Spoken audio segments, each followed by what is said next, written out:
मुद्दतों बाद मयस्सर हुआ माँ का आंचल, मुद्दतों बाद हमें नींद सुहानी आई। मेरे प्यारे दोस्तों, मैं हूँ doctor Hema Pande, motivation speaker और आप सबकी दोस्त। किसी परिवार में किसी एक महिला की अगर पूजा होगी तो दूसरी महिलाओं की दुर्गति होना संभव है। अब ये बात आपको आश्चर्य लगेगी, लेकिन होता यह है कि परिवार की एक वृद्ध महिला, उसकी आड़ में परिवार की दूसरी महिलाएं किसी एक को अपना टारगेट बनाती हैं और उसके साथ ज्यादती होती जाती है। क्यों ऐसा होता है? क्यों किसी एक महिला को भगवान बना दिया जाता है? जब बच्चा पैदा होता है तो माँ के पेट में होता है। उसे बिल्कुल नहीं पता होता है कि मुझे अपने खाने पीने का कुछ ध्यान रखना है। समय के साथ माँ के साथ पड़ता है, जो माँ खाती है उसी में उसका ब्रंगअप होता है। जब वो पैदा होता है तब उसे भूख लगने का एहसास होता है। तब वो समझ पाता है कि हाँ, ये बात सही है और मुझे अब भूख लग रही है, और तब वो संघर्ष करता है और रोना शुरू करता है, और तभी से ये संघर्ष शुरू हो जाता है। लेकिन जैसे ही वो रोता है, कोई भी महिला या कोई व्यक्ति आता है जो उसकी भूख शांत करता है। ऐसे में उसे ये लगता है, एक सेंटिमेंट बनता है, एक अटैचमेंट बनता है कि ये कोई तो है जो मेरी इच्छाओं को पूरा करता है। और यही वजह है दोस्तों कि जब बच्चा माँ की गोद में, माँ के गर्भ में रहता है तो दिल की धड़कन उसे सुनाई देती है। तो जब बच्चा पैदा हो जाता है और जब हम सुलाते हैं तो हम उसको थपकी दे के सुलाते हैं, और वो जो थप थप की आवाज़ होती है वो धड़कन से रिलेट करता है और उसे गहरी नींद आ जाती है। इसी तरह जब बच्चे को माँ के पेट में जो पानी होता है उसमें वो बच्चा डोलता है, तो वो कनेक्ट करता है जब हम उसे टहल टहल के या हिला हिला कर सुलाते हैं, और तब बच्चा सो जाता है। अगर ये जवान व्यक्ति को या किसी बड़े बच्चे को हम ठोंकने लगे तो वो तो सोते से जाग जाएगा, बल्कि अगर हम किसी को हिला दें तो वो तो उठकर बैठ जाएगा। बच्चा क्यों सो जाता है? क्योंकि वो माँ से रिलेट करता है उस चीज़ को जो धड़कन थी, उस चीज़ को जो माँ के गर्भ में वो हिल रहा था पानी में, और वो सेंटिमेंट बढ़ते जाते हैं। बाद में उसे गुदगुदे मुलायम कंबल में लिटाया जाता है। हम लोग लिटाते हैं छोटे बच्चे को, क्योंकि माँ के गर्भ में वो इतना ही मुलायम महसूस करता है।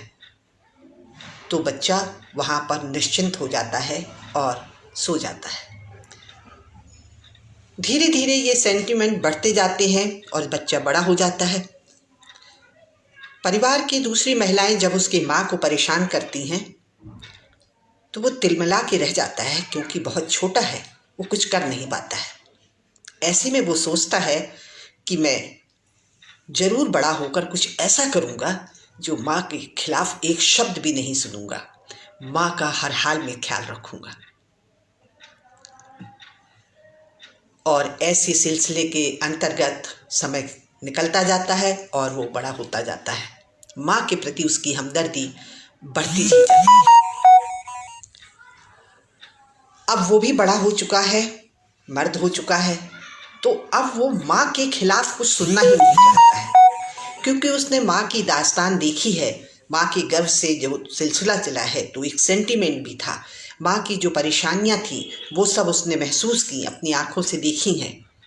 तो अब वो गलत सही नहीं सुनना चाहता है। वो सिर्फ ये देखता है कि किसी ने मेरी माँ के खिलाफ आवाज़ उठाई तो वो उसके ऊपर हावी हो जाता है। चूँकि अब मर्द बन चुका है तो वो भी मारपीट पर उतर आता है। और ऐसे में वो जो माँ होती है वो चाहे इस भावना न रखती हो, लेकिन परिवार की दूसरी महिलाएं उसको उसके माध्यम से किसी एक महिला के साथ अर्थ अनर्थ किया करती हैं। चाहे वो कोई भी हो, बुआ हो, भाभी हो, पत्नी हो, कोई भी हो, और वो उनके साथ एक मिसबिहेव करता है। आपने अक्सर सुना होगा, मेरी माँ जैसा खाना आप नहीं बना पाती है। यानी 5000 सालों से खाने का स्तर नीचे चला जा रहा है, क्योंकि सास ही अच्छा बनाती थी और जितनी बहुएं आ रही हैं वो खाना अच्छा नहीं बनाती। और घर तुम अच्छा नहीं चला पाती हो जितना मेरी माँ चला लेती थी। ये सुन सुनकर और वो इसको एक टारगेट बना लेता है और दिन पे दिन इसी तरह से वो प्रताड़ना मानसिक और शारीरिक दोनों देता रहता है, और ये सिलसिला सदियों सदियों से चला आ रहा है। दोस्तों, अगर माँ का इतना ही ख्याल है तो माँ को आर्थिक रूप से मजबूत क्यों नहीं बना देते? माँ को भगवान क्यों बना रहे हो? माँ को इंसान ही रहने दो। उसकी आवश्यकताओं का ध्यान रखो, उसकी ज़रूरतों का ध्यान रखो। ख़ास तौर से उसके जो सपने हैं, जो अधूरे रह गए हैं, उनको उम्र का जामा मत पहनाओ। उन सपनों को भी पूरा करने के लिए आगे आओ, अगर माँ का इतना ही ख्याल रखते हो तो। पहले तो हर औरत को मजबूत होना चाहिए। आपके परिवार में, आपके घर में सलवटें पड़ी हैं तो पड़ी रहने दीजिए। हाथ में पानी देने की ज़रूरत नहीं है, ज़रूरत जितनी है उतनी ही कीजिए और अपना बौद्धिक काम करिए। बौद्धिक रूप से मजबूत हो जाइए, आर्थिक रूप से मजबूत होइए। और अगर आप घर में भी रहती हैं तो भी अपनी शिक्षा को पढ़ाते रहिए और कुछ बिजनेस डालने की कोशिश करिए। कोई भी काम बुरा नहीं होता है। अचार, मुरब्बे, पापड़ से लेकर के गीत, संगीत, किताबें, कुछ भी आप लिख सकती हैं, कुछ भी आप कर सकती हैं। आज अर्निंग करना बहुत मुश्किल काम नहीं है। ऑनलाइन ट्यूशन कर सकती हैं। परिवार के सदस्य को ये पता होना चाहिए कि आपका अपना समय है, आपकी अपना एक कोना है, आपका अपना एक वजूद है। हर माँ को मजबूत होना ही चाहिए। लेकिन फिर भी मैं युवा पीढ़ी से कहना चाहती हूँ कि यदि वो माँ की इतनी ही भक्त हैं कि उनके कहने पर वो अपने आने वाली पत्नी को या भाभी को या बहन को प्रताड़ित कर रहे हैं, तो उसका एक ही तरीका है कि अपनी माँ को आर्थिक रूप से मजबूत करिए।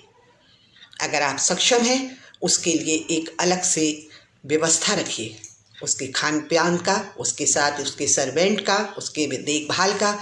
आपको कुछ भी करना पड़े आप करिए। मैं ये नहीं कहती हूँ कि आप अपने परिवार के सदस्यों का ध्यान ना रखें, लेकिन माँ के नाम लेकर उन औरतों को परेशान करना बंद कीजिए। महिलाएं की दुश्मन होती हैं। महिलाएं ही एक दूसरे के खिलाफ खड़ी हो जाती हैं, जिससे परिवार की स्थिति बिगड़ती जाती है। माँ ही देवी क्यों है?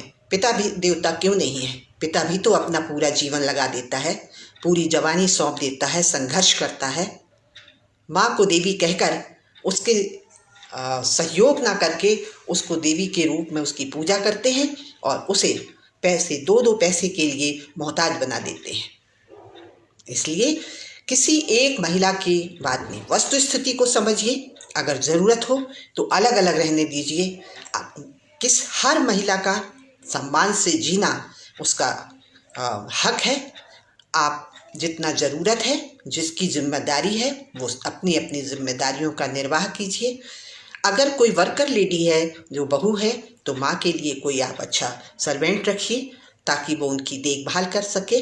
माँ को उनकी आर्थिक स्थिति के रूप में मजबूती दीजिए और उनकी भावनाओं को का ध्यान रखते हुए आप कुछ समय उन्हें दीजिए, ताकि आप वो आज उनकी स्थिति जो है वर्तमान में कई बार बहुत वृद्ध हो चुकी हैं, तो उन्हें 10 मिनट आपका साथ चाहिए। उनको कई बार पैसे की ज़रूरत नहीं होती है, तो आप उन्हें वक्त दीजिए थोड़ा सा। अगर आप ये नहीं कर सकते हैं तो कोई उनका नाम लेकर दूसरी पत्नियों के साथ जो दूसरे रिश्ते होते हैं उनके कहने पर अन्य रिश्तों को परेशान नहीं करना चाहिए। और ये जो सास बहू का सिलसिला है इसीलिए चला आ रहा है क्योंकि सदियों सदियों से वो औरत जो प्रताड़ित होती है वो फिर अपने बहू में भी वही चीज़ देखना चाहती है, क्योंकि वो कैसे अपने आप को संतुष्ट करे, कैसे वो अपने आप को ये सोचे कि मैं पूरी जवानी मेरी संघर्ष में गई है, तो अब वो अपनी बहू के साथ जब करती है तो उसे बड़ा सुकून मिलता है। और सास को भी इस परंपरा को ख़त्म करना होगा। समय बदला है, चीज़ें बदली हैं, व्यवस्थाएं बदली हैं, तो हम लोगों को भी बच्चों के साथ दौड़ना चाहिए। अगर हम दौड़ नहीं सकते हैं तो कम से कम उन्हें डिस्टर्ब ना करें ताकि वो अपनी ज़िंदगी को सुचारू रूप से चला सकें और इत्मीनान से ज़िंदगी जिएं। लेकिन आप विदेश भाग जाएं और माँ को यूं ही छोड़ जाएं, माँ की भावनाओं का ध्यान ना रखें, माँ की आवश्यकताओं का ध्यान ना रखें, बस मातृवश में आप उन्हें एक फेसबुक पर, इंस्टाग्राम पर एक पोस्ट डाल दें, इससे कोई काम नहीं चलेगा दोस्तों। तो माँ की दुआएं लेते रहें, लेकिन माँ के नाम पर दूसरी औरतों को प्रताड़ित ना करें। और सास बहू का ये जो शिकवा शिकायत है उसे भी ख़त्म होना चाहिए, क्योंकि बड़ा ही हास्यास्पद है कि औरत औरत की दुश्मन है। इसलिए हमें एक दूसरे का सपोर्ट करना चाहिए। वो भी किसी की बच्ची है जो वहाँ आपके घर आई है, ये उसका भी पति है, उसका भी बच्चा है, वो जैसे चाहे मैनेज करे। हम अपना जीवन निर्वाह कर आए हैं, हमें कोई चीज़ पसंद नहीं आ रही है तो हम अपने तरीके को बदलेंगे। उन्हें जैसा रहना है वो ऐसे रह सकती हैं, क्योंकि अब परिस्थितियाँ बहुत डिफरेंट जा रही हैं। वो सुबह से शाम तक जॉब करती हैं, तो ऐसे में हमें उनका सपोर्ट भले ही ना कर पाएँ हम, लेकिन उन्हें डिस्टर्ब ना करें। अगर हम चाहते हैं कि हमें सिलबट्टे की चटनी पीस अच्छी लगती है तो इसके लिए आपको सर्वेंट रखना होगा। उस बहू से आप अपेक्षा नहीं कर सकते हैं जो किसी संस्था की खास ओहदे पर बैठी है और उसे भागम भाग की ज़िंदगी निर्वाह कर रही है। ऐसे में पेरेंट्स मीटिंग अटेंड कर रही है, आपके साथ समय बिताया उसने, तो उसके बाद आप सोचें कि ट्रेडिशनल वातावरण हम क्रिएट करें और उसके बाद उसी तरह से घर चले, ये असंभव है दोस्तों। तो आप भी थोड़ा सा बदलिए और थोड़ा सा आने वाली पीढ़ी को भी सोचना चाहिए कि वर्षों बरस इस घर में वो सम्मान उन्हें मिला है, तो वो सम्मान चाहती हैं, उनके सम्मान आहत ना हो। और अगर आप साथ में नहीं रह सकते हैं तो उनकी व्यवस्था, पूरी सुविधा का ध्यान रखें और पूरी व्यवस्थाएं उनके साथ करें, ताकि वो बाकी जीवन भी अच्छे से निर्वाह करके इस दुनिया से अलविदा हों। क्योंकि दुआएं लेते रहिए और अपनी ज़िंदगी को खुशहाल बनाते रहिए। इसमें दो राय नहीं है कि माँ की बद्दुआएं जो हैं या माँ के द्वारा निकला हुआ आह बहुत नुकसानदेह होता है।